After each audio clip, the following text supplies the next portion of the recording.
Data exfiltration.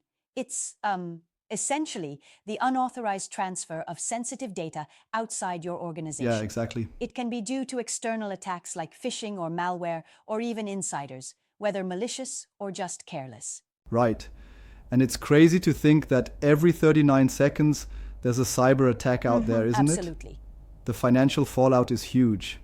The IBM report pegged the average cost breach at almost $5 million recently. Yeah, and it's not just about money, you know? We're talking about eroded trust, disrupted operations, and potential legal messes. Definitely. Consider it like a chain reaction. One breach leads to a lot of collateral damage. And when attackers exfiltrate data, they go after the really juicy stuff. Financial records, intellectual property, customer info, even cryptographic keys. Exactly. It's like they're picking the ripest fruit off a tree. Right. And the tactics are pretty varied too. You've got phishing, malware infections, compromised email systems, even physical devices like unsecured USBs or misconfigured clouds can leave you wide open. Yeah, that point about It's cloud alarming how one misconfigurations really slip-up stands can out. set everything off. Speaking of cloud, the importance of strict access controls really can't be understated. But isn't it a bit too heavy-handed sometimes? I mean, sometimes the procedures can slow down operations. True, there's a balance to be struck. But on one hand, you need robust measures like encryption, comprehensive user behavior monitoring, and data loss prevention. Exactly. It's like constructing a security fortress layer by layer. And detection is key, right? Techniques like network traffic analysis, deep packet inspection, behavioral analytics, and endpoint detection and response are critical in these scenarios. Absolutely, Mum. They basically help flag those unusual data transfers. Kinda like finding a needle in a haystack, but with modern tech. Yes, and audit logs play a monumental role too. They give you a detailed footprint of activities, helping pinpoint exactly when something went awry, so you can act immediately.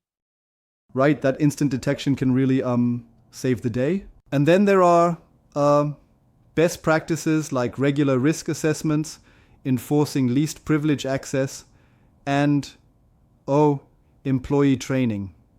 People need to know how to spot phishing attempts and handle sensitive data correctly. It's not just about the tech, but also human vigilance.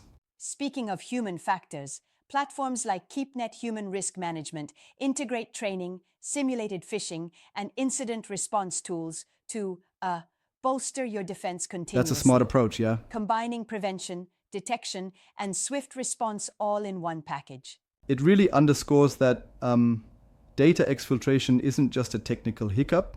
It's a comprehensive risk that, if not handled properly, can cripple organizations. No doubt about that. Exactly. So, while there are plenty of tools and strategies out there, the key takeaway is to adopt a layered security architecture. Zero trust principles, continuous monitoring, and proactive training. They all come together to safeguard sensitive information. Yeah, it's definitely a collective effort. And frankly, despite how sophisticated our tools are, it sometimes feels like we're in a never-ending cat-and-mouse game with these attackers. Totally. But staying updated and vigilant is our best bet for prevention. Absolutely. Listening to these insights, it's clear that understanding data exfiltration and fighting against it is fundamental to modern cybersecurity. Thanks for this deep dive. It really highlights how both technological and human strategies are vital.